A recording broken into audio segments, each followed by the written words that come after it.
Sponsored by VT Beauty Care.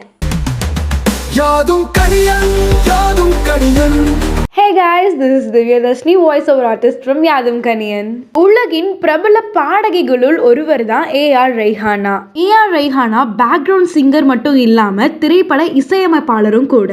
இவங்க AR ரஹ்மானோட மூத்த சகோதரி. இவரது முதல் பாடல் பார்த்தீங்கன்னா மகேஷ் தயாரித்து வெங்கடேஷ் இயக்கிய சாக்லேட் திரைப்படத்திலிருந்து மலே மலே தேவாவோட இசையில பாடியிருக்காங்க. 2005ஆம் ஆண்டுல விருது பெற்ற கன்னத்தில் முத்தமிட்டால் திரைப்படத்தின் பின்னணி இசையில இவருடைய தம்பி ஏஆர் ரஹ்மானோட ஒரு பாடல் இணைந்து பணியாற்றியிருக்காங்க.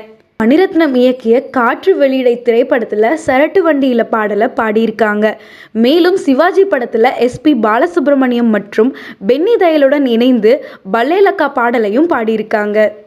கன்னடம் மற்றும் தெலுங்குல பல்வேறு பாடல்களையும் பாடியிருக்காங்க. இவங்க 6க்கும் மேற்பட்ட தமிழ் திரைப்படங்களுக்கு இசையமைச்சிருக்காங்க. அது மட்டும் இல்லைங்க, வசந்தத்தின் கனல் வாழ்க்கையில்ன்ற ஒரு மலையாள திரைப்படத்துல இருக்க ஒரு பாடலுக்கு இசையமைப்பாளராகவும் இருந்திருக்காங்க. பொன்னியின் செல்வன் திரைப்படத்துல இவங்க பாடிய பாடல் பட்டி தொட்டி எங்கும் பேசப்பட்டுச்சு.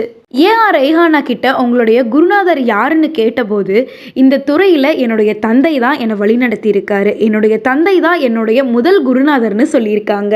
என்னுடைய தந்தை எனக்கு இசைக்கருவிகளை மீட்டுவதற்காக கற்றுக் கொடுத்தாரு. என்னுடைய பாடசாலை காலகட்டத்தில் 2 ஆசிரியர்கள் எனக்கு இசையை கற்பிச்சிருக்காங்க. எனக்குன்னு ஸ்பெஷலாக எதுவுமே கற்பிக்கலை. எல்லாருக்கும் என்ன சொல்லி கொடுக்குறாங்களோ அதையே தான் நானும் கற்றுக்கிட்டேன். இதில் ஒருத்தவங்க தான் மிஸ் வர்ணம், அப்புறம் இன்னொருத்தர் பார்த்தீங்கன்னா ஹாண்டடல். இவங்க 2 பேர் தான் எனக்கு இசையை கற்பிச்சாங்க.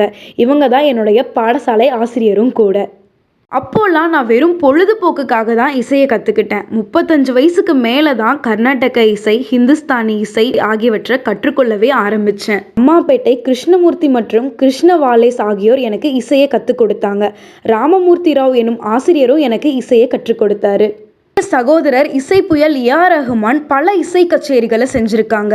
அதோட அனுபவத்தை பற்றி இவங்க கிட்ட கேட்டப்போ அவங்க சொன்னது என்னன்னா, என்னுடைய சகோதரன் கூட நான் மேற்கொண்ட கச்சேரிகள் எல்லாமே மிகவும் அற்புதமானது. அவரோட கச்சேரி செய்யும்போது தொழில் தன்மை இருக்கணும், திறமையாகவும் இருக்கணும்னு அவர் விரும்புவார். இந்தியாவில் உள்ள திறமையான இசை வல்லுநர்கள் அவரோட இருப்பாங்க. கச்சேரியிலையும் அவரோட பங்கு கொள்வாங்க. அற்புதமான இசை என்னுடைய சகோதரனோட இசை கச்சேரியில் இருக்குன்னு சொல்கிறாங்க. அவரோட இசையை கேட்கறதுக்காக அவரோட ரசிகர்கள் அலைக்கடல் போல திரண்டு வந்திருப்பாங்க. அவரோட இணைந்து பணியாற்றும் போது ஒவ்வொரு கச்சேரியும் ஒரு கனவு போலவே அற்புதமாக இருக்குன்னு சொல்கிறாங்க. பொன்னியின் செல்வன் திரைப்படத்தில் அவங்க பாடி உலக அளவில் பிரபலம் பெற்றதை பற்றி அவங்க கிட்ட கேட்டப்போ, திறமையான பலர் சேர்ந்து ஒன்றிணைஞ்சு வேலை செஞ்சதுனால தான் இந்த திரைப்படம் வெற்றி பெற்றுச்சு. இந்த திரைப்படத்திற்கான இசை அமைப்பும் மிகவும் அற்புதமாக அமைஞ்சிச்சு. பொன்னி நதி பார்க்கணுமே என்னும் பாடல் அற்புதமாகவும் அமைஞ்சிச்சுன்னு சொல்கிறாங்க. கவிஞரோட வரிகள் மிகவுமே அழகாக இருந்துச்சு. இசையும் அற்புதமாக அமைஞ்சிருந்துச்சு. பாடகர்களும் அற்புதமாக பாடியிருந்தாங்க. என்னுடைய சகோதரனோட பாடல் திறமை அற்புதமானது. அந்த பாடலில் நானும் பாடியிருக்கேன்றது மிகவுமே மகிழ்ச்சியான தருணம்னு சொல்லியிருக்காங்க. உங்களுடைய குரல் மிகவுமே கம்பீரமான குரல். உங்களை பாடல் துறைக்கு அறிமுகப்படுத்தியவர் யாருன்னு அவங்கக்கிட்ட கேட்டப்போ, என்னுடைய குரல் கம்பீரமானதுன்னு சொன்னதுக்கு நன்றிகளை கூறிட்டு என்னை இந்த துறைக்கு அறிமுகப்படுத்தியவர் யாருன்னு கூறும்போது, நான் முதலாக பாடியது வின்சி என்னும் ஒரு ரெக்கார்டிஸ்ட். அது ஒரு பக்தி பாடல். அவரது சகோதரிகள் பாட வந்தனர். என்னையும் அவர்களுடன் சேர்ந்து பாடி என அழைத்த போது அவருடைய இசை மைக்கிலேயே முதலாக பாடினேன். அதுக்கப்புறம் என்னுடைய சகோதரர் என்னை கோரஸ் பாடுறதுக்காக கூட்டிட்டு போனார். பின்னர் இயக்குனர் மகேஷ் அவர்கள் அறிந்து கொண்டேன். அவருடைய திரைப்படத்தில் என்னை அறிமுகப்படுத்தினார். பல மேடைகளில் நீங்கள் களம் கண்டுள்ளீர்கள். அதை பற்றி அவங்க கிட்ட கேட்டப்போ, மேடைகளில் களம் காண்றது ஒரு அற்புதமான விஷயம். நேரடியாக இசை நிகழ்ச்சிகள் நடைபெறும். இசை கலைஞர்களுடனும் இசை வாத்திய கலைஞர்களோடும் நான் சேர்ந்து பாடும்போது ஒரு உற்சாகம் வரும். அதுதான் எனக்கு மிகவுமே சந்தோஷமான தருணம்னு சொல்லியிருக்காங்க.